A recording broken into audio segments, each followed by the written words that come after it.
Fala, Gás Nobre! Tudo bem?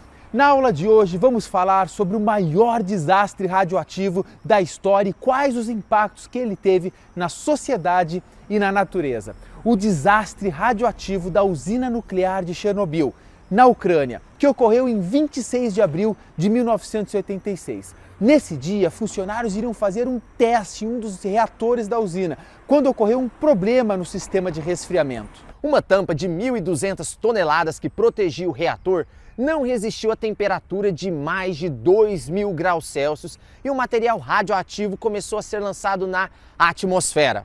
E logo, uma nuvem radioativa tomou conta de Chernobyl, com mais de 1 quilômetro de altura e com radiação centenas de vezes maior que a bomba atômica lançada em Hiroshima. Rapidamente, essa nuvem radioativa se espalhou e chegou na União Soviética, Escandinávia e grande parte da Europa Ocidental.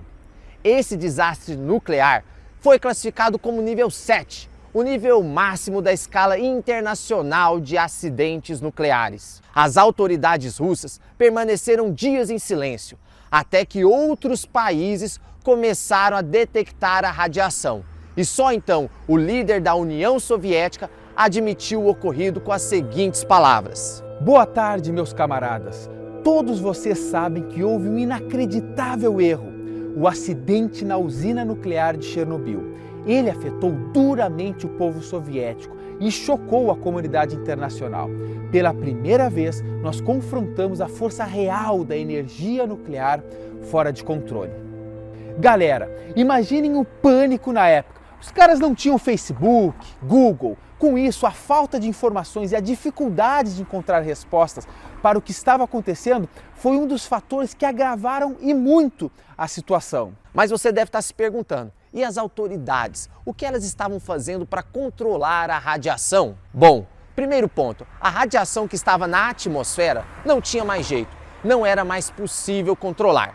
Então, o que restava fazer era evitar que mais radiação fosse liberado da usina. Para isso, houve um intenso trabalho envolvendo mais de 500 mil trabalhadores, bombeiros, operários, civis, militares. Era uma missão para construir um sarcófago e isolar o reator. Era uma missão suicida e realmente eles foram expostos a uma grande quantidade de radiação. E milhares deles morreram por envenenamento ou por doenças decorrentes dela. Verdadeiros heróis. A construção desse sarcófago evitou maiores perdas, porém, muita radiação já havia sido liberado para a atmosfera. E qual foi o impacto social e ambiental causado por esse desastre? Na população humana, certamente houve mutações, câncer e até mesmo preconceito e traumas. Mas é difícil estimar o número exato de mortes, até porque muitos dos efeitos da radiação se manifestam ao longo do tempo. Na agricultura, tivemos grandes terrenos agrícolas que passaram a ser áreas proibidas para o cultivo, áreas equivalentes a 700 mil campos de futebol, e até hoje não é recomendável consumir qualquer alimento que tenha origem naquele território. Toda a fauna, a flora, a rede aquífera sofreram com esse acidente. E o que é mais triste é saber que os riscos de contaminação podem continuar por mais de 20 mil anos.